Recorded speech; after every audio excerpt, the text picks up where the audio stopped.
कैसे हैं आप सभी। मैं आशा करती हूँ सभी लोग स्वस्थ और प्रसन्न होंगे। आज हम हमारा पाठ निबंध लेखन यानी ऐसे राइटिंग को पढ़ेंगे और समझेंगे। आइए शुरू करते हैं इस पाठ को। ये है पाठ 18 निबंध लेखन। निबंध का अर्थ है अच्छी तरह से बंधा हुआ होना।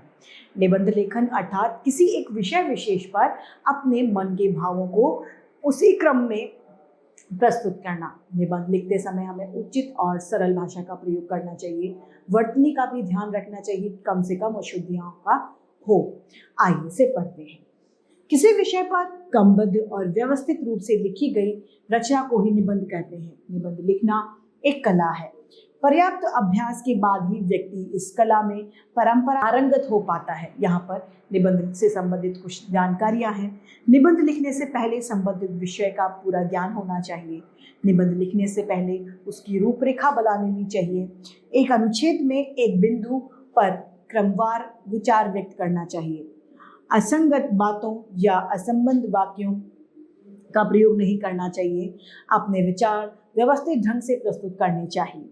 निबंध की भाषा सरल, सुबोध, रोचक और प्रभावशाली होनी चाहिए। आवश्यक स्थानों पर उपयुक्त विराम चिन्हों का प्रयोग करना चाहिए। निबंध संक्षिप्त होना चाहिए। अनावश्यक विस्तार देने का प्रयास कभी नहीं करना चाहिए।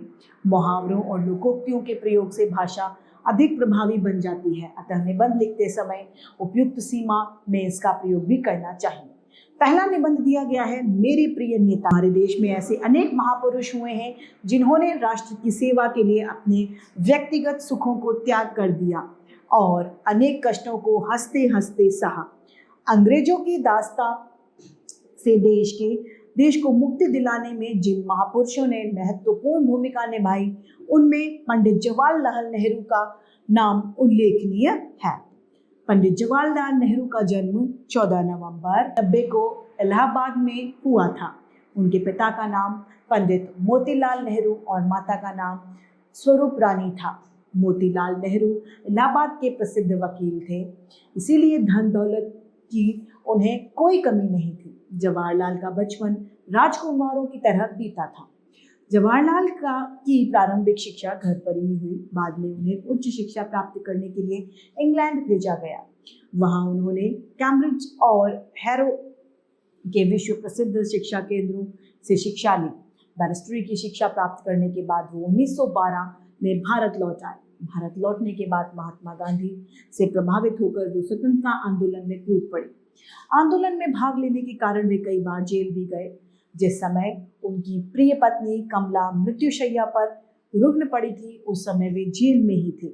15 अगस्त 1947 को हमारा देश आजाद यानी स्वतंत्र हो गया और नेहरू जी देश के प्रथम प्रधानमंत्री बने। पंडित जवाहरलाल नेहरू को बच्चों से बहुत प्यार था। बच्चे भी उन्हें बहुत प्यार करते थे और उन्हें चाचा नेहरू कहकर पुकारते थे। उनका जन्मदिन आज भी बाल दिवस के रूप में मनाया जाता है। दूसरा निबंध है हमारा दीपावली का त्योहार। हमारे देश में अनेक धर्म त्योहार मनाए जाते हैं। इनमें होली, दीपावली, रक्षाबंधन, दशहरा, ईद, गुरुपर्व आदि प्रमुख है। इन त्योहारों में दीपावली हिंदुओं का प्रसिद्ध त्योहार है, जिसे लोग उल्लास और आनंद के साथ मनाते हैं। दीपावली का त्योहार कार्तिक मास की अमावस्या को मनाया जाता है।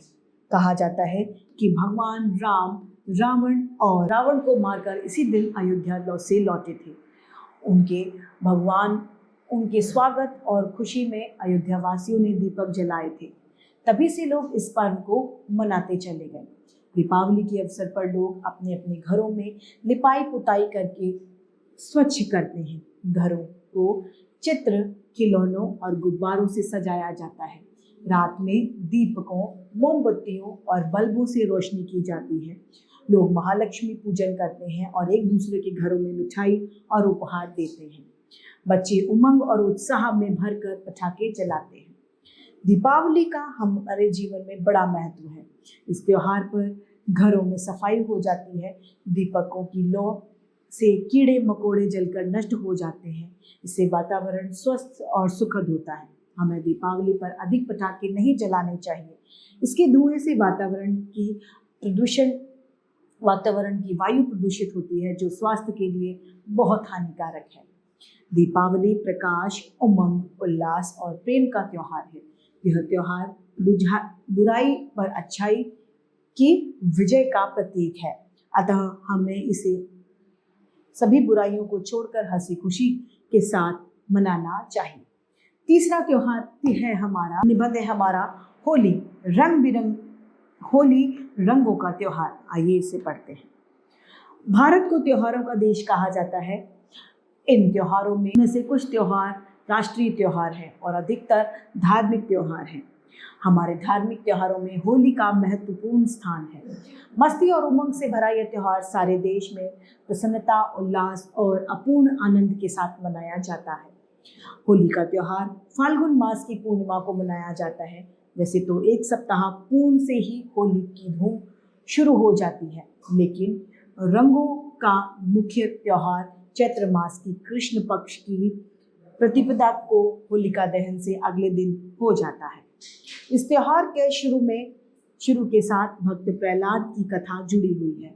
कहा जाता है कि प्रहलाद ईश्वर का परम भक्त था, पर उसका पिता हिरण्यकश्यप घोर नास्तिक था। उसने प्रहलाद को ईश्वर से विमुख करने के लिए अनेक प्रयत्न किए। प्रहलाद के न मानने पर उसने उसे कठोर दंड भी दिए, पर प्रहलाद का कुछ नहीं बिगड़ा। हिरण्यकश्यप की बहन होली को आग में न जलने का वरदान प्राप्त था। वह प्रहलाद को गोद में लेकर आग में बैठ गई। उससे प्रहलाद को तो कुछ नहीं हुआ, लेकिन होलिका जलकर भस्म हो गई।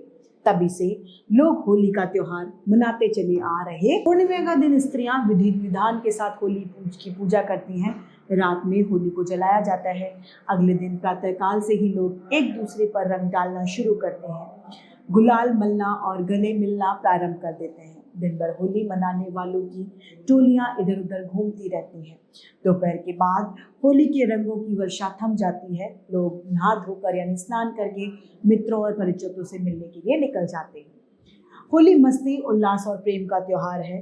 अतः हमारा यह कर्तव्य है कि हम इसे एक स्वच्छ, पवित्र और सामाजिक एकता के रूप में, विज्ञान का युग है।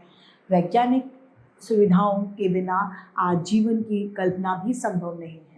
विज्ञान की उपलब्धियां हमारे जीवन को आवश्यक बन गई हैं। प्रतिदिन प्रातःकाल जागने से लेकर रात्रि के सोने तक ही नहीं, बल्कि सोते समय भी मनुष्य वैज्ञानिक उपलब्धियों के सुखों का भोग करता है। जब हम विभिन्न क्षेत्रों पर दृष्टि डालते हैं तो विज्ञान के वरदानों को लेकर आश्चर्य में पड़ जाते हैं।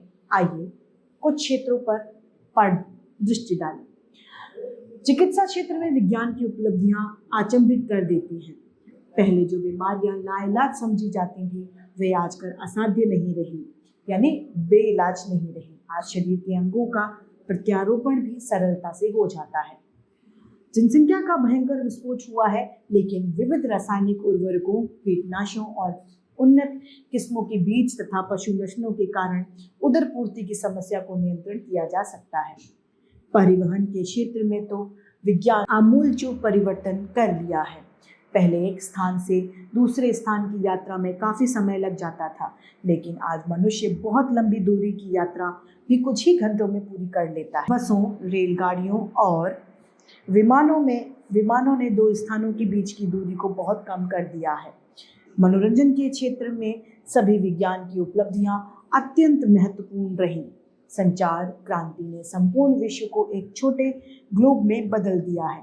Mobile phone, TV, cinema, radio, internet आदि ने मनोरंजन को सुगम और सस्ता बना दिया है। अब लोग कहीं भी कभी भी संवाद यानी बातचीत कर सकते हैं और दूर देशों में होने वाले कार्यक्रमों को घर बैठे देख सकते हैं। अगला निबंध है हमारा प्रदूषण की समस्या। हमारे जीवन में पेड़ पौधे, हवा, पानी आदि बड़ी भूमिका निभाते हैं। हम अपने भोजन, जल, श्वास आदि के लिए किसी न किसी रूप में इन सभी पर निर्भर रहते हैं। इन सब के मेल से पर्यावरण बनता है। इन सब में एक तालमेल रहना आवश्यक है। प्रकृति ने यह संतुलन बनाए रखा है, लेकिन मनुष्य अपने कुछ कार्यों से इस संतुलन को बिगाड़ देता है। इसी से प्रदूषण की समस्या पैदा होती है। प्रदूषण कई प्रकार के होते हैं, जैसे कि वायु प्रदूषण, जल प्रदूषण, ध्वनि प्रदूषण आदि। प्रदूषण के अनेक कारण होते हैं। हमारे घरों में जलाए जाने वाले ईंधन से अनेक प्रकार की विषैली गैस उत्पन्न होती हैं जो हमारे स्वास्थ्य पर बुरा प्रभाव डालती हैं। वाहनों, मीलों से धुएं और कूड़े करकट के ढेरों से भी वायु प्रदूषण होता है। वन हमारे जीवन का आधार है। वे पर्यावरण संतुलन को बनाए रखने तथा मानव के अनेक उपयोगी वस्तुओं को प्रदान करते हैं। मनुष्य नित्य अपनी गंदगी जल के स्रोतों में छोड़ता रहता है। मीलों तक कारखानों की गंदगी भी नदियों, नालों, तालाबों में छोड़ने के फलस्वरूप वे दूषित हो रहे हैं। यही नहीं, जल प्रदूषण से जल जीव भी बहुत हानि हो रही है। निरंतर बढ़ती हुई जनसंख्या सभी प्रकार के प्रदूषणों और अधिक को और ज्यादा बढ़ा रही है। प्रदूषण की भीषण समस्या के समाधान के लिए सरकार को कठोर कानून बनाने चाहिए और वर्तमान कानून कड़ाई से पालन करना जाना चाहिए। जनसंख्या पर नियंत्रण करके भी काफ़ी हद तक प्रदूषण प्रसार को रोका जा सकता है। सबसे आवश्यक है कि प्रदूषण के खतरों से जन जन को परिचित कराया जाए और सभी मिलकर इस भयानक समस्या के समाधान के लिए उचित प्रयास करें। अगला निबंध है स्वास्थ्य रक्षा। मनुष्य के जीवन में स्वास्थ्य का बड़ा महत्व है। संसार में जितने प्रकार के सुख हैं उनमें स्वस्थ शरीर को सबसे पहला सुख बताया गया है। ऐसा इसीलिए क्योंकि स्वस्थ शरीर से ही स्वस्थ मस्तिष्क रहता है। स्वस्थ मस्तिष्क से ही उचित यानी अच्छे विचार पैदा। अच्छे स्वास्थ्य का अर्थ है शरीर में कोई रोग ना हो। जिस व्यक्ति के शरीर में सभी अंग ठीक से काम करते हैं, उनमें कोई खराबी ना हो, उस व्यक्ति को स्वस्थ कहा जाता है। स्वस्थ शरीर में आलस्य बिल्कुल नहीं होता, उसमें फुर्ती और तत्परता होती है। अपने स्वास्थ्य की रक्षा के लिए हमें कुछ उपाय करने चाहिए, जैसे हमें अपने शरीर की सभी अंगों को खूब काम लेना चाहिए। प्रकृति का यह नियम है कि शरीर के जिस अंग से जितना अधिक काम लिया जाता है वह उतना ही अधिक शक्तिशाली होता है। शरीर के जिस अंग से काम नहीं लिया जाता वह शिथिल हो जाता है। बच्चों के लिए खेलना, कूदना और लगाना आवश्यक है। शरीर को स्वस्थ रखने के लिए नियमित व्यायाम करना चाहिए। शरीर के विभिन्न अंगों को स्वस्थ रखने के लिए भिन्न भिन्न प्रकार के व्यायाम करने चाहिए। अधिक व्यायाम करने से भी शरीर को हानि हो सकती है, यानी उचित सीमा में व्यायाम करने चाहिए। जीवित रहने के लिए भोजन की आवश्यकता होती है। बिना भोजन के हम जीवित नहीं रह सकते। भोजन हमें जीवित रखने के साथ साथ स्वस्थ भी रखता है। अच्छे स्वास्थ्य के लिए हमें संतुलित भोजन करना चाहिए। संतुलित भोजन का अर्थ है उन सभी पोषक तत्वों से युक्त भोजन जो अच्छे स्वास्थ्य के लिए जरूरी होते हैं। हमारी दिनचर्या नियमित होनी चाहिए। प्रातः उठकर नित्य क्रिया करने के बाद व्यायाम करना चाहिए। खेलना, जल्दी भोजन करके 9-10 बजे तक सो जाना अच्छी दिनचर्या है। पूरी नींद सोना भी अच्छे स्वास्थ्य के लिए ज़रूरी है। यदि हम ऊपर बाईं बताई गई बातों का पालन करें तो हम स्वस्थ रह सकते हैं। स्वस्थ व्यक्ति ही सुखी होता है। स्वस्थ व्यक्ति ही समाज और राष्ट्र की सेवा कर सकता है। अतः हमें अपने स्वास्थ्य की रक्षा करनी चाहिए। तो इसी के साथ हमारा ये 5 निबंध लेखन समाप्त होता है। मैं उम्मीद करती हूँ सभी को ये समझ में आया होगा। आज के लिए इतना ही, फिर मिलते हैं। धन्यवाद।